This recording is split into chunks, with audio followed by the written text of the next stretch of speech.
Welcome friends, welcome to the course of Industrial Engineering. In our last lecture, we studied about the different function of product development and what is product development, what is product, what is development, and as a whole the block diagram for project development. Product development के लिए हमने block diagram देखा था कि कैसे हम लोग एक स्ट्रेटजी से स्टार्ट करते हैं और उसको कॉमर्शलाइजेशन तक स्टॉप करते हैं। ठीक है, तो उसमें डिफरेंट प्रोसेस थे, तो उन्होंने हम लोग वो भी देख चुके हैं।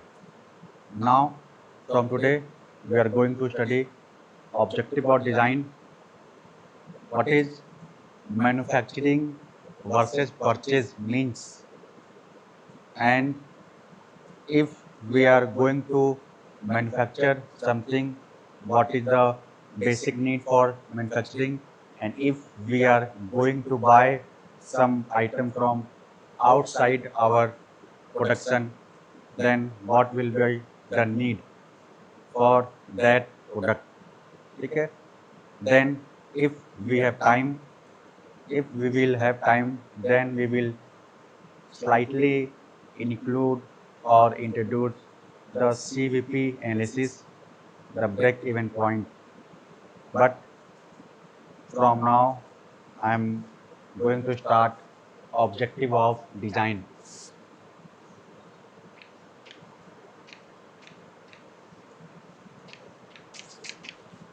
Objective of design.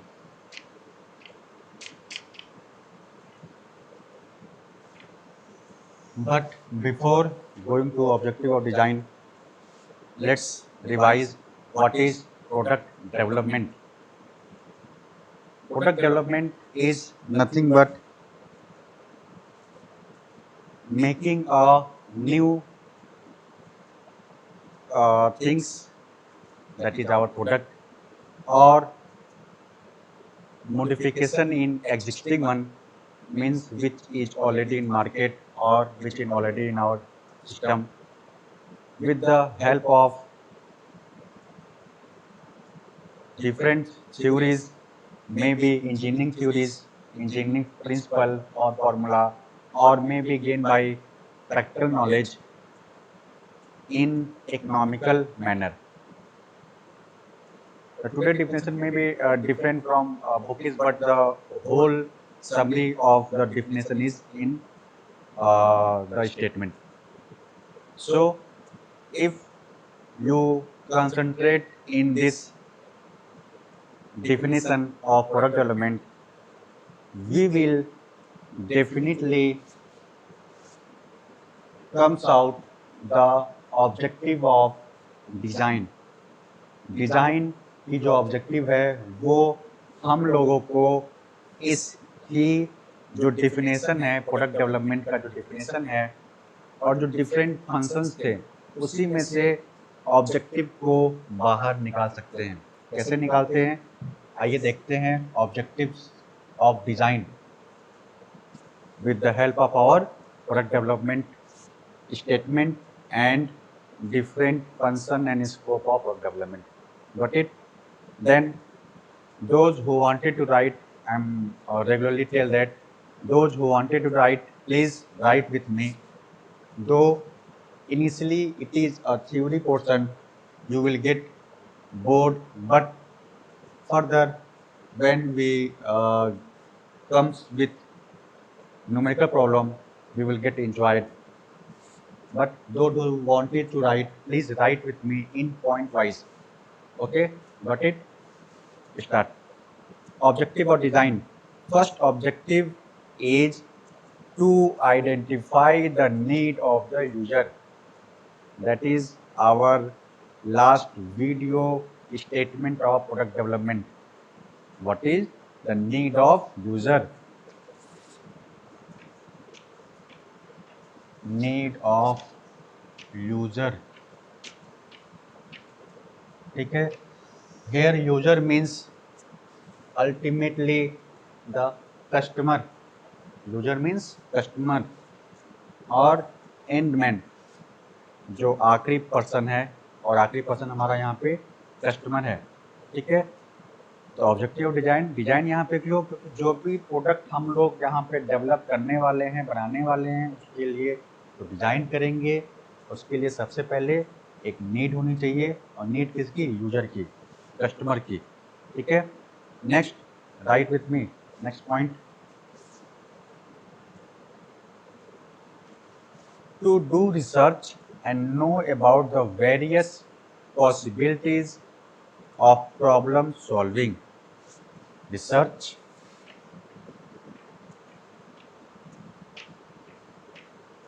and problem solving. Got it? Means you have to research or market survey about your product, and then after analysis of your research about market response, then you have to go for problem solving. What is the problem faced by our product, and you have to get a proper solution for that problem. Next point, to fix and formulate a working principle of the solution. To fix and formulate the working principle of the solution. Fix and formulate the solution means initially you surveys in market, then the problems come out, you have to solve your problem, fix it, formulate the solution, ठीक है। उस solution को हम लोग formulate करेंगे और जो problem होगी उसको फिक्स करेंगे। Got it? ऑब्जेक्टिव और design, these are comes under the objective और डिजाइन, डिजाइन के ऑब्जेक्टिव हैं। Next, to complete the product design within the fixed time of period. Complete the problem or complete the solution within fixed period. Means इसका मतलब ये नहीं, से for example अभी Covid इस समय चल रहा है, that's why we are talking in YouTube. Means Covid अगर अभी है तो हम लोग को इसका सॉल्यूशन, इसका प्रॉब्लम, इसको जो मेडिसिन है उसको इसी टाइम के आसपास लॉन्च या मार्केट में उतारना पड़ेगा, सो दैट जो डिफरेंट पेंडेमिक है उसको हम लोग टैकल कर पाएँ। अगर से फॉर एग्जांपल कोविड का जो मेडिसिन है या जो वैक्सीन है वो 2 साल बाद मार्केट में आए, तब तक तो हालत और बुरी हो सकती है, ठीक है। तो उसको हम लोग को फिक्स पीरियड ऑफ टाइम में ही सॉल्यूशन को कंप्लीट करना है, ठीक है। वैसे तो अभी अच्छा चल रहा है, बहुत वैक्सीन और मेडिसिन मार्केट में आने वाली हैं, ठीक है। लेकिन हम लोग को एक पीरियड वो फिक्स करना पड़ेगा, उसी पीरियड के अंदर अंदर क्या करना है, उस प्रॉब्लम को सॉल्व करना है, ठीक है। हो सकता है मान लो से फॉर एग्जांपल हम लोग एक एक्स टाइप ऑफ प्रोडक्ट बना रहे हैं, एक्स प्रोडक्ट, इसकी मार्केट में डिमांड है अभी। अगर इसमें जो प्रॉब्लम्स हैं उस प्रॉब्लम को सॉल्व करने में 2 से 3 साल या 1 साल लग जाएंगे, तब तक तो डिमांड खत्म। तो फिर इस एक्स प्रोडक्ट बनाने का मतलब क्या है, ठीक है। तो हम लोग के लिए वो एक फिक्स पीरियड ऑफ टाइम होना चाहिए, ठीक है। Next point,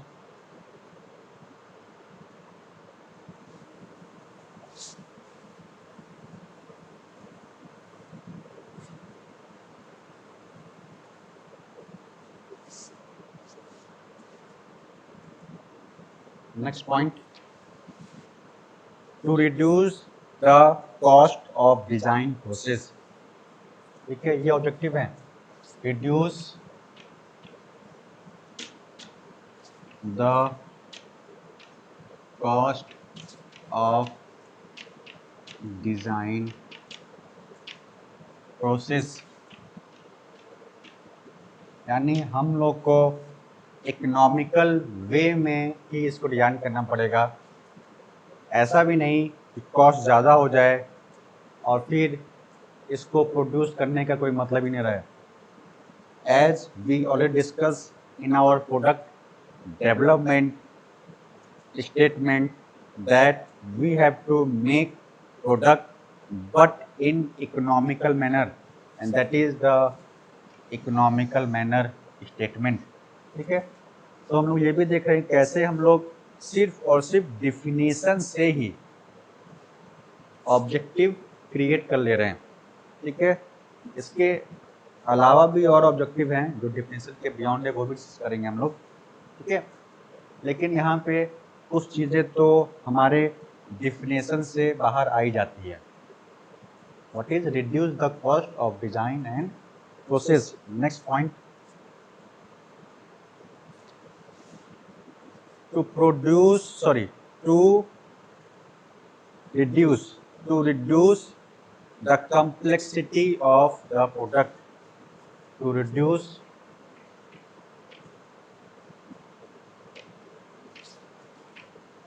complexity of the product। ठीक है, तो प्रोडक्ट की कम्प्लेक्सिटी को रिड्यूस करने का मतलब क्या है कि इसको यूजर फ्रेंडली बनाना। ठीक है, वैसे ये आप ऑब्जेक्टिव नहीं लिखेंगे तब भी चलेगा, ये स्पेसिफिक कोई एक मेन ऑब्जेक्टिव नहीं है। अगर हम लोग को नीड है और नीड की वजह से कम्प्लेक्सिटी बढ़ भी रही है, तब हम लोग कम्प्लेक्सिटी को अलाउ करेंगे। वो डिपेंड करता है जो इंजीनियर है उसके ऊपर। ठीक है, तो need not necessary to include this point, but to make it user friendly and ease of understanding the product, you have to reduce the complexity of the product की जो complexity है, ठीक है, उसको हम लोग को रिड्यूस करना होगा। ठीक है, और क्या ऑब्जेक्टिव है, और क्या हो सकता है, increase the efficiency of the component, increase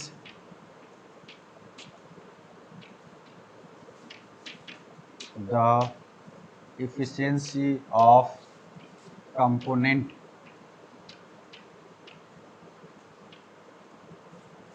ठीक है, तो कंपोनेंट की एफिशिएंसी को इंक्रीज करना। सिर्फ एग्जांपल मोबाइल की, अभी तो नहीं है, मैं एक mobile company Lava, I am not deteriorating और defame the Lava company, but I am using example. जब मैं लावा मोबाइल लिया, उसके एक साल के अंदर अंदर मुझे कम से कम 6 से 7 बार सर्विस सेंटर में उसको दे के सही करवाना पड़ा। ठीक है, तो अगर जो उसकी एफिशिएंसी है, जो रिलायबिलिटी है, ठीक है, अगर वो अच्छी नहीं होगी तो फिर कभी कस्टमर क्या करते हैं, माउथ टू माउथ प्रमोशन करते हैं। अगर वो मोबाइल लावा अच्छा होता, सॉरी अभी होगा, हो सकता है मे बी जो सेट मुझे मिला था बाय डिफ़ॉल्ट वही गलत हो, ठीक है, वही खराब हो। ठीक है, अगर वो अच्छा होगा, अगर मेरा रिस्पॉन्स अच्छा हो, तो मैं भी उस लोगों को बोलता है कि अगर आपको कोई मोबाइल लेना है तो लावा ले, वो बेस्ट है। लेकिन चूँकि मेरा एक्सपीरियंस ख़राब है, तो मैं किसी को भी उस मोबाइल को लेने से मना करता हूँ। ठीक है, उसके अलावा आप कोई भी मोबाइल ले लें XYZ, ठीक है, लेकिन लावा न लें, क्योंकि उसके वजह से मुझे बहुत परेशानी हुई। उसकी जो एफिशिएंसी थी कंपोनेंट की, वो ख़राब थी। ठीक है, बहुत कम समय में वो चलता था, उसके बाद फिर हमको सर्विस सेंटर जाना पड़ता था। कभी स्क्रीन खराब, कभी मदरबोर्ड खराब, कभी स्पीकर खराब। ठीक है, तो ये डिफरेंट प्रॉब्लम होती थी हमको उस कंपनी में। कोई कोई मोबाइल बहुत अच्छे हैं, ठीक है, जैसे सैमसंग ले, मोटो ले, आईफोन्स की बात कर लें, ठीक है, तो वहाँ भी आप जाएंगे तो सैमसंग या नोकिया की बैटरी बैकअप यानी उनकी कंपोनेंट की जो एफिशिएंसी है वो इंक्रीज थी, ठीक है। और क्या पॉइंट हो सकता है, आप ये देखेंगे आप अपने डे टू डे लाइफ से इसको रिलेट भी कर सकते हैं, जैसे मैंने क्या करना एक्सपीरियंस बताया लावा का, ठीक है, उससे रिलेट कर लिया कि इंक्रीज ऑफ कंपोनेंट तो होना ही होना चाहिए कि कस्टमर का जो नीड है वो फुलफिल हो, सेटिस्फाई हो और कस्टमर को प्रॉब्लम ना हो, ठीक है। Next point, to increase, to मैं क्यों लगा रहा हूँ क्योंकि ये ऑब्जेक्टिव है, objective of design is to, अब टू के बाद जो मैं बोलूंगा वो स्टेटमेंट मेन होगा, टू मतलब इसके कंटिन्यूशन में, objective of design is to, to के बाद अब ये, इसलिए मैं हर वर्ड में टू लगा रहा हूँ लेकिन यहाँ लिख नहीं रहा हूँ, ठीक है। तो क्या ऑब्जेक्टिव है, next objective, to increase the ergonomics feature of the design. Ergonomics feature क्या है, एर्गोनॉमिक आप लोग मशीन डिजाइन नेक्स्ट सेम में समझेंगे, बट यहाँ पे मैं एक छोटा सा बस एग्जांपल या रिलेशन के साथ मैं आपको बताऊंगा, तो लिख लेंगे पहले, to increase the ergonomic feature of design thereby making it more user friendly, increase ergonomics feature. अब देखिए यही एर्गोनॉमिक्स फीचर बोलते बोलते लास्ट का जो स्टेटमेंट था, to make it user friendly, ठीक है, तो यूजर फ्रेंडली, अब ergonomics is nothing but a relation between, you can say relation between man and machine, means you have to design in such way that the objective of man will be fulfilled, ठीक है, you have to design your product, your machines in such a way that the objective of user is fulfilled, ठीक है, user जो objective वो fulfil हो जाए, ठीक है, कैसे भी कोई भी तरीका हो सकता है, ठीक है, हो सकता है उसमें यूजर या जो कस्टमर है उनकी नीड है कि उनको हवा मोड़ना है तो एक मशीन बनाई जिससे वो हवा मोड़े, ठीक है, वो भी इकोनॉमिक्स में, क्योंकि मैन का जो यूजर मतलब यूज है यानी उनके जो नीड है, ठीक है, उसकी हेल्प से या उसको पहचान के हम लोग को अपने प्रोडक्ट को या मशीन को डिजाइन करना है, ठीक है। अगर उनको अब उड़ते हुए हो सकता है खड़ा होना है, ठीक है, तो उसमें मॉडिफिकेशन करके हम लोग स्टैंडिंग कर देंगे, बैठना है तो सीट लगा देंगे, ठीक है, ये तो हाइपोथेटिकल बात है, यानी जैसे ही कस्टमर की नीड होगी उसके हिसाब से चेंजिंग करना, यानी मशीन या उस प्रोडक्ट और जो मेन है जो एंड यूजर है उसके बीच का जो रिलेशन है, रिलेशन किसी भी हो सकता है, ठीक है, उस रिलेशन को हम लोग एर्गोनॉमिक्स बोलते हैं, डीपली हम लोग नेक्स्ट टर्म में मशीन डिजाइन में समझेंगे, ठीक है। और क्या हो सकता है, एक पॉइंट और याद करते हैं, और क्या हो सकता है, एक पॉइंट, इको फ्रेंडली, ये भी कर सकते हैं हम लोग, लिख लीजिए, to make eco friendly material, ठीक है, सस्टेनेबल डेवलपमेंट के बारे में आप लोग सुने होंगे, तो sustainable development means you use your present resources but by keeping mind that your next generation will also use these resources, ठीक है, यानी हम लोग को अपने जो आगे वाली पीढ़ियां आने वाली हैं उनके नीड को भी ध्यान में रख के इस जो प्रेजेंट है उस प्रेजेंट में डेवलपमेंट करना, उस रिसोर्सेज को यूज करना, ठीक है, वो एक सस्टेनेबल डेवलपमेंट में आता है, ठीक है। तो हम लोग को उसके लिए एक इको फ्रेंडली मटेरियल चाहिए, इस समय eco friendly material is now the research objective, ठीक है, रिसर्च ऑब्जेक्टिव इस समय है इको फ्रेंडली मटेरियल, इस पर बहुत ज़्यादा रिसर्च चल रहा है। लास्ट जो पॉइंट है ऑब्जेक्टिव ऑफ डिजाइन में, लास्ट पॉइंट और क्या लिख सकते हैं हम लोग इसमें, to increase the safeness of the component under static and dynamic condition. ठीक है, safeness of component,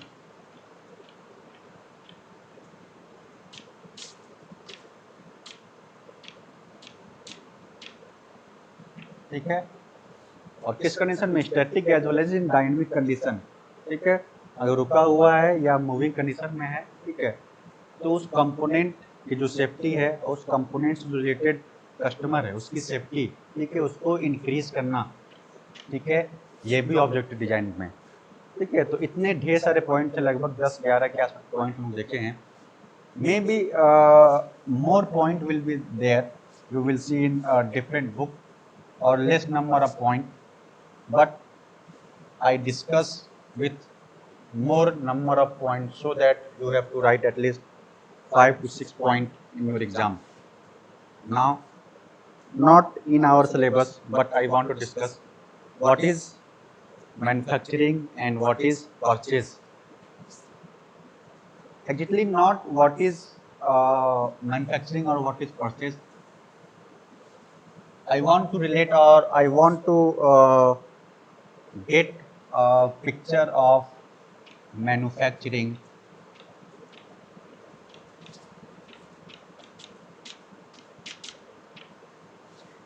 versus purchase. इस सिलेबस में नहीं है, लेकिन चूंकि after this course you will able to understand what is industrial engineer is going to do in industry. Though if you are in industry, you have to know which product is manufacturing in our industry and which product you will have to purchase from other industries, ठीक है। यानी हम लोग को क्या अपनी industry में बनाना है और क्या बाहर से खरीद के लाना है, ठीक है। से फॉर एग्जांपल घर की बात करते हैं, घर में हम लोग चपाती बनाते हैं, ठीक है, तो क्या हम लोग चपाती रोज बाहर से खरीद के ला सकते हैं क्या? नहीं। तो क्या करते हैं हम लोग, कुछ चीजें परचेज करते हैं, क्या है, फ्लोर, आटा, फ्लोर को हम लोग परचेज करते हैं, ये आउटसोर्स करते हैं, और चपाती यहाँ पे मैन्युफैक्चर करते हैं। अब आप लोग समझ में आ गया होगा कि मैन्युफैक्चरिंग और परचेज में क्या डिफरेंट है, एक एग्जांपल के साथ ही, ठीक है। आटे को हम लोग बाहर से खरीदे, वो परचेज हो गया, यानी हम लोग किसी और कंपनी से ये आटा खरीद रहे हैं, ठीक है। अब आटा हमारे घर में आ गया, तो हम लोग चपाती मैन्युफैक्चर कर रहे हैं, ठीक है। तो यहाँ से हम लोग क्लियर हो गया मैन्युफैक्चरिंग एंड परचेज। लेकिन क्या हर चीज हम लोग मैन्युफैक्चर या हर चीज हम लोग परचेज कर सकते हैं क्या? नहीं, उसके भी कुछ कंडीशन है।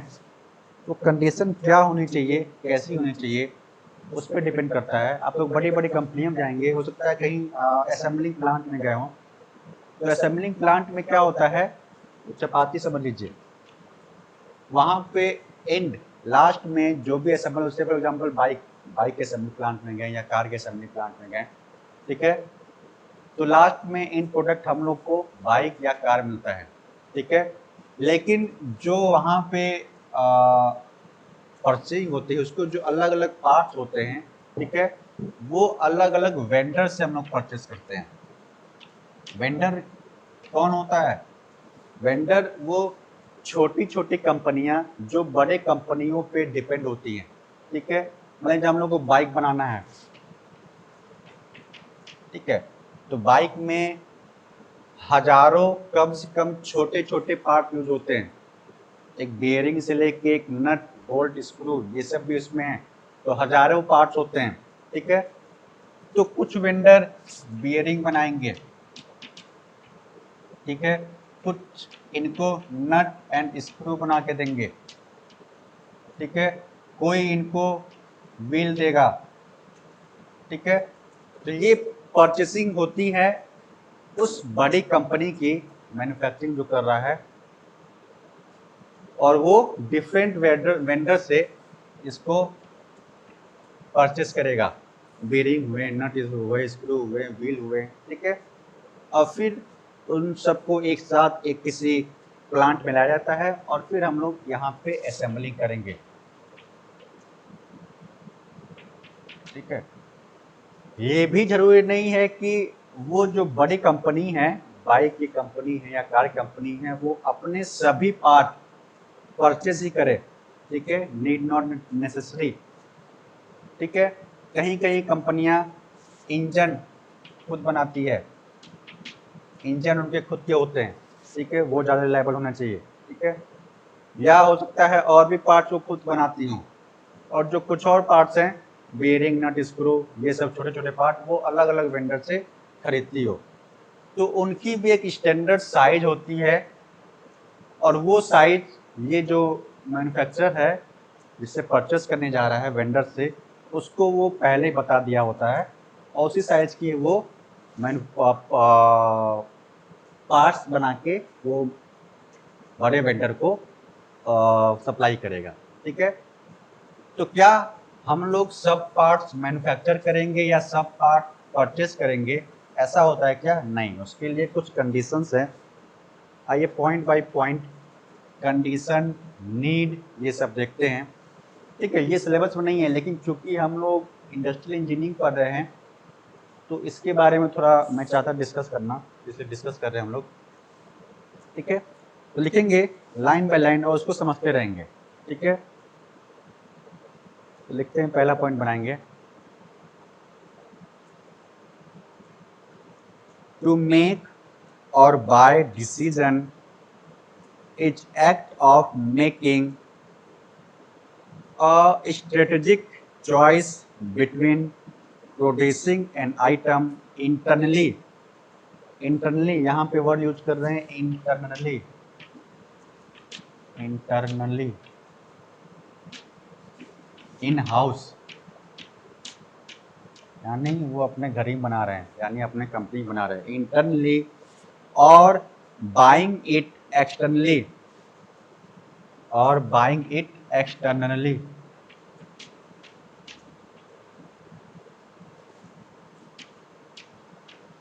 आउटसोर्स भी बोलते हैं, और ठीक है, या तो वो इंटरनली बनाए अपने कंपनी में जिसको हम लोग इन हाउस, ठीक है, तो वो चॉइस पे डिपेंड करता है बायर के, क्या खरीदना है और क्या बनाना है। चपाती, आप लोग एग्जांपल दे रहे हैं, पाकिस्तान में क्या होता है, वहाँ ट्रेंड है चपाती वो लोग बाहर से खरीदते हैं, आई थिंक इस्लामाबाद या कराची के में ऐसा ट्रेंड है, ठीक है। तो वहाँ पे वो चपाती मोटी जो मैदे की बनती है उसकी बात कर रहा हूँ, तो वो लोग वो बाहर से ही खरीदेंगे, बाहर से ही परचेस करेंगे, वहाँ ट्रेंड है, ठीक है। वहाँ पे एक्सटर्नली यानी वो आउटसोर्स करते हैं, और हमारे यहाँ चपाती है इंटरनली इन हाउस बनती है, बट हम लोग उसके लिए जो आटा है, जो फ्लोर है, उसको आउटसोर्स करते हैं, बाहर से मंगाते हैं, ठीक है। तो एक बार और स्टेटमेंट लिखते हैं हम लोग, आई थिंक सब लोग लिख चुका होगा। तो क्या स्टेटमेंट था हमारा? टू मेक और buy decision is the act of making a strategic choice between producing an item internally or buying it externally, ठीक है। तो ये क्या चॉइस है, ये एक इंडस्ट्रियल इंजीनियर, उसके ऊपर चॉइस है, क्या वो बनाना चाहेगा, क्या वो खरीदना चाहेगा, ठीक है। वो अब किस पे डिपेंड करेगा, आइए देखते हैं किस पे डिपेंड करेगा। तो अगला पॉइंट लिखिए, क्या अगला point? The buy side of the decision is also referred as outsourcing, जैसे कि हम अभी डिस्कस किए हम लोग आउटसोर्सिंग, ठीक है। लिख लेंगे the buy side, ये पॉइंट छूट जाता, the buy side of the decision also referred as outsourcing. Stop. Make or buy decision usually arise when a firm that has developed a product or part of significantly modified a product or part is having trouble with current supplier or has diminishing capacity of changing demand। ठीक है, मान लीजिए इसका मतलब क्या हुआ, ये समझते हैं हम लोग। वो कुछ पहले से इंटरनली इन हाउस प्रोडक्शन कर रहा है वो, ठीक है। अब उसका जो स्पेसिमेन है, यानी जो भी प्रोडक्ट बना रहा है, से फॉर एग्जांपल बाइक, तो बाइक में कोई मॉडिफिकेशन करना है, तो उसके पास कोई एक जो मशीन है जो कोई एक्स पार्ट बना रहा था, एक्स पार्ट वो मशीन बना रही है। अब वो मशीन सिर्फ और सिर्फ एक्स पार्ट बनाने के लिए है, तो क्या करता है, अब इसमें कुछ मॉडिफिकेशन हुआ और एक्स वन पार्ट की जरूरत पड़ रही है हमारी बाइक के लिए। तो वो जो मैन्युफैक्चरर है, जो बायर है, वो तो पहले इंटरनली एक्स पार्ट बना रहा था, उसके बाद मशीन भी एक्स पार्ट की है, ठीक है। तो वो क्या करता है, बाहर से परचेसिंग करता है जिसके पास X1 पार्ट बनाने वाली मशीन हो, ठीक है। तो इस कंडीशन में वो आउटसोर्स करेगा एक्सटर्नली, ठीक है। या कब और बाय कर सकता है, जो कोई स्पेसिमेन बना रहा हो एक्स पार्ट, अब मॉडिफिकेशन हुआ, अब वो एक्स पार्ट नहीं बना पा रहा है, तो फिर वहां से वो बाइंग या वो खुद इंटरनली बनाए, ठीक है। तो यहाँ भी हम लोग चेंज कर सकते हैं वेंडर्स, ठीक है। अगला पॉइंट लिख लेंगे हम लोग, नेक्स्ट पॉइंट, मेक और buy analysis is conducting, sorry, make और buy analysis is conducted at the strategic and operational level, ठीक है।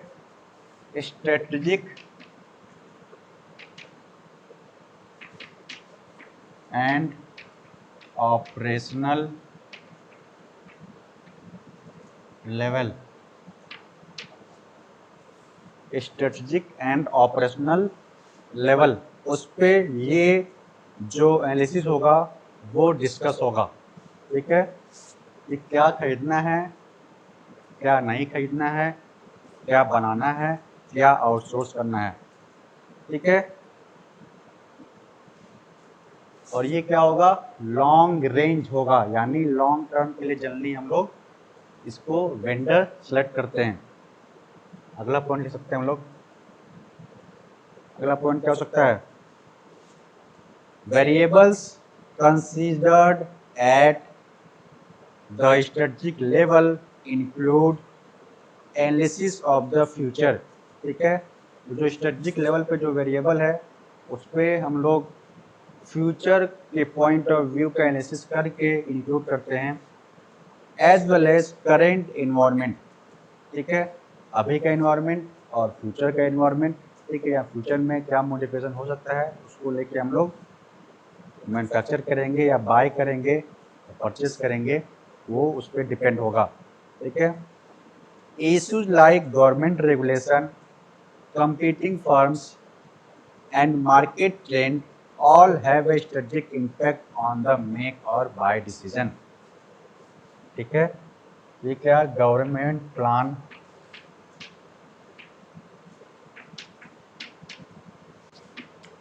और क्या, कंपटीशन या competitive environment,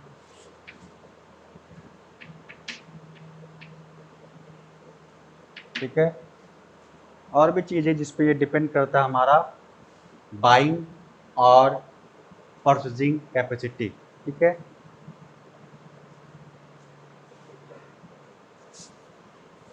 now we are going to discuss the reason और the reasoning behind value,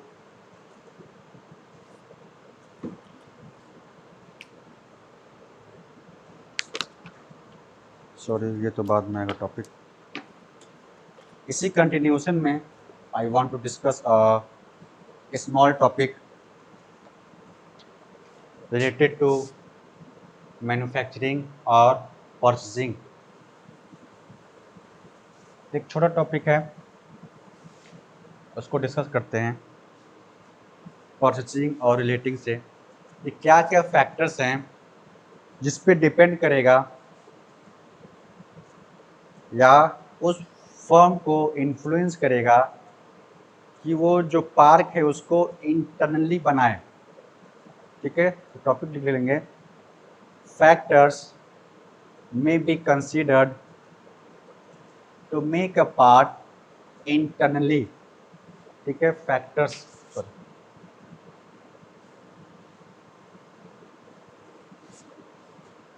factors for making part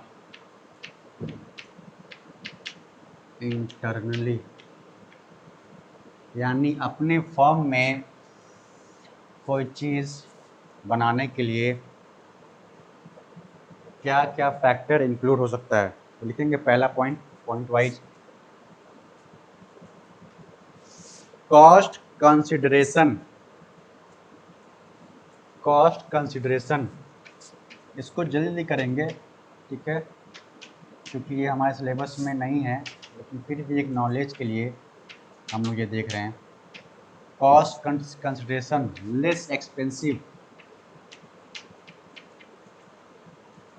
यानी less expensive चीज़ें हम लोग इंटरनली बनाएंगे। ठीक है, सेकंड पॉइंट क्या होता है, desire to integrate plant operation. Integrate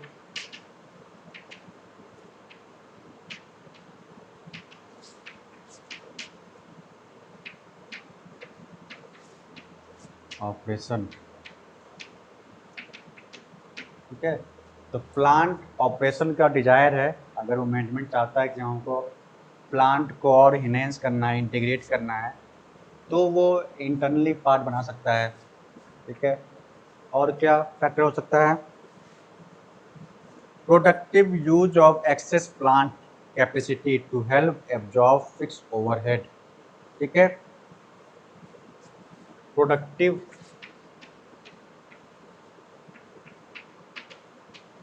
use of plant capacity, यानी जो इनके पास प्लांट कैपेसिटी है, अगर वो ज़्यादा है और वो प्रोडक्टिविटी कम है, तो उसके लिए भी वो पार्ट इंटरनली बना सकते हैं। तो उनके पास जगह है, रिसोर्सेज हैं, लेबर्स हैं, ठीक है, तो उनके यूज़ के लिए हम लोग इसको इंटरनली बना सकते हैं। और क्या हो सकता है,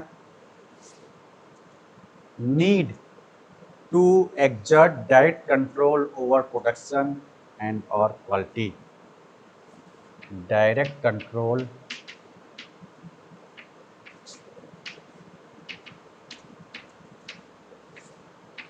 ओवर प्रोडक्शन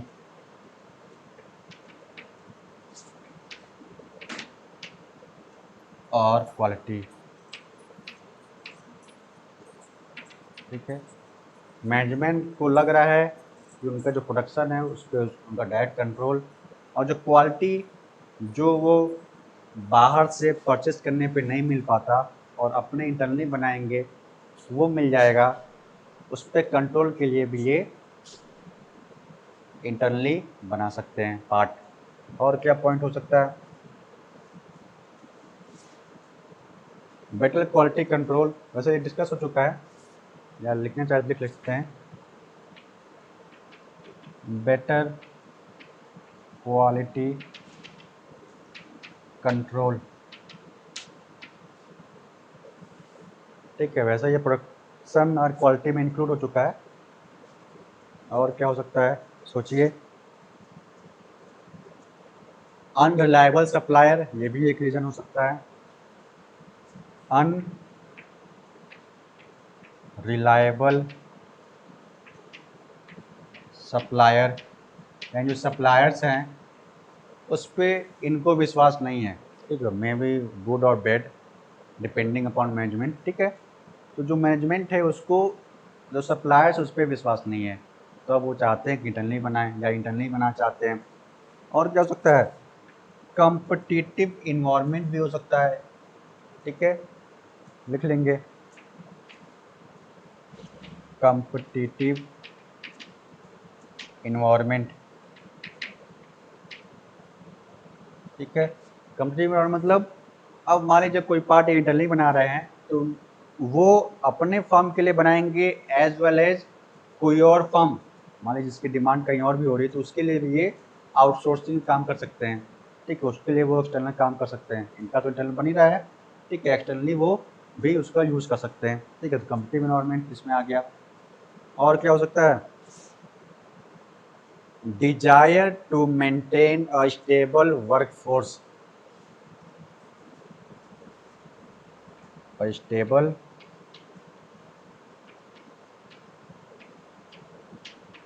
वर्कफोर्स। ठीक है, stable workforce means in period of declining sale. ठीक है, जब सेल डिक्लाइन होगा, ठीक है, तो एक स्टेबल वर्कफोर्स है उसको मेंटेन करने के लिए स्टेबल।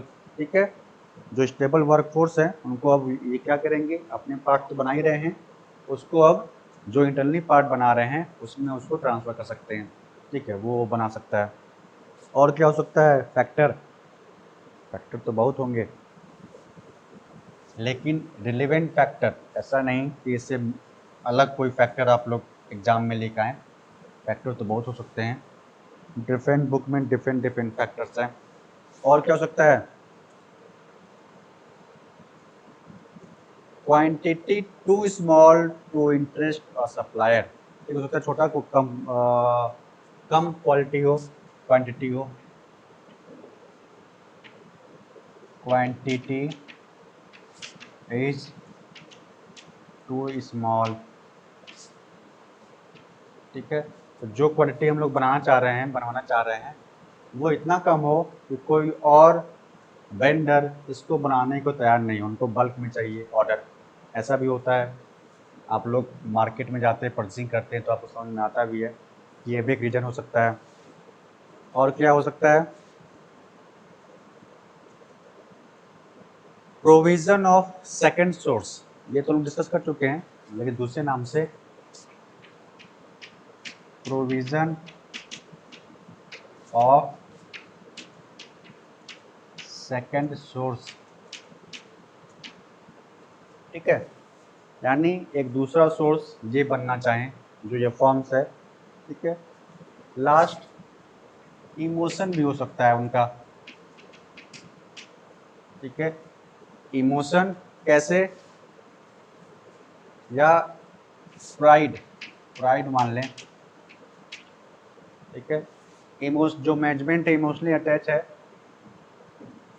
या कहीं एक्सटर्नली उन्होंने ऑर्डर दिया हो और ऑर्डर उनका वो लेने को इनकार कर दे, जैसे यहाँ पे टू स्मॉल है, तो एक इमोशन, एक इज्जत की बात नहीं, अब इसको हम बना के दिखाएंगे, तो वो इमोशन भी इसमें हम लोग ऐड कर सकते हैं। इमोशन और प्राइड। ठीक है, या एक लास्ट लिखना चाहे तो लिख लें, social political and environmental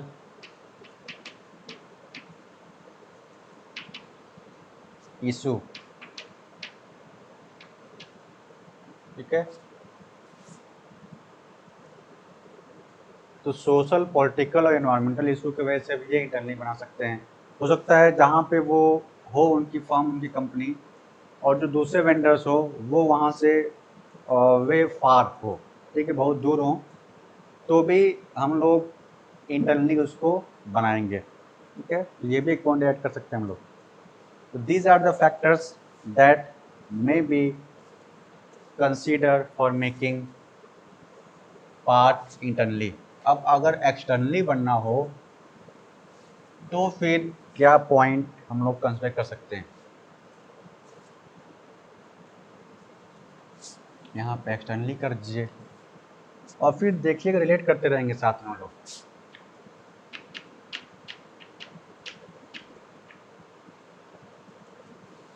externally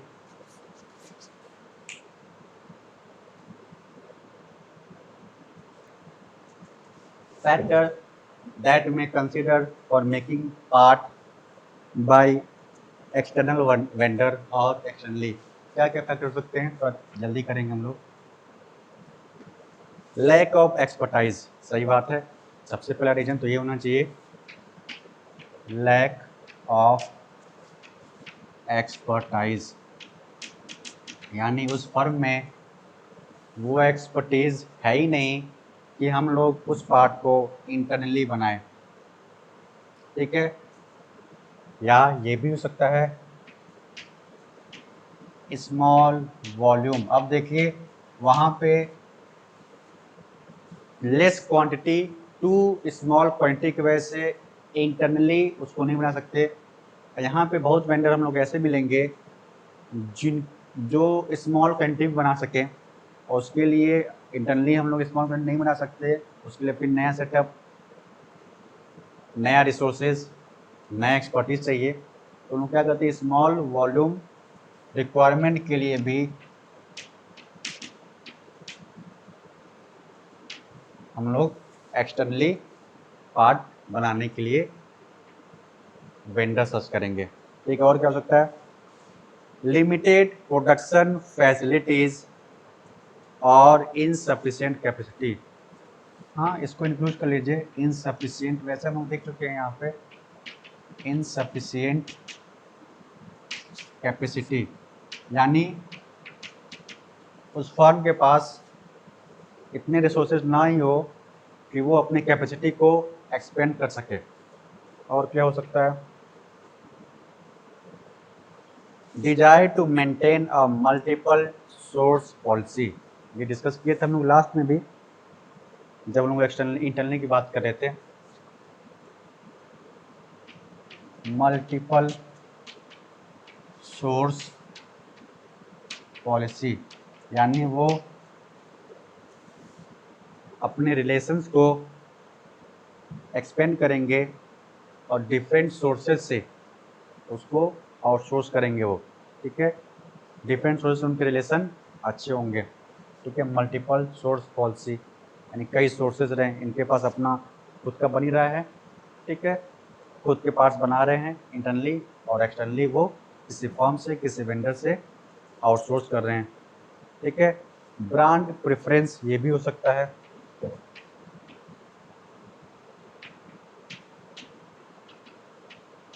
अगर मार्केट में डिमांड है किसी स्पेशल ब्रांड की, तो वो क्या करेंगे, उस ब्रांड को प्रेफरेंस देंगे, ठीक है, और फिर उसको वहाँ से परचेस करेंगे उस पार्ट को, ठीक है। माने जो कोई फर्म है उसको चेयर बनानी है, या तो वो चेयर बना ले खुद से अपने फर्म में, या वो ब्रांड, कोई स्पेसिफिक ब्रांड को परचेस करे जो उस समय हाई डिमांड पे हो। और क्या, इनडायरेक्ट मैनेजरियल कंट्रोल कंसिडरेशन, ठीक है, managerial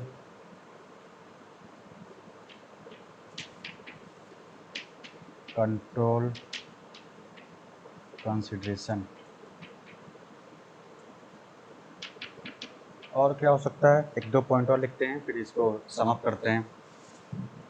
item not essential two forms strategy, items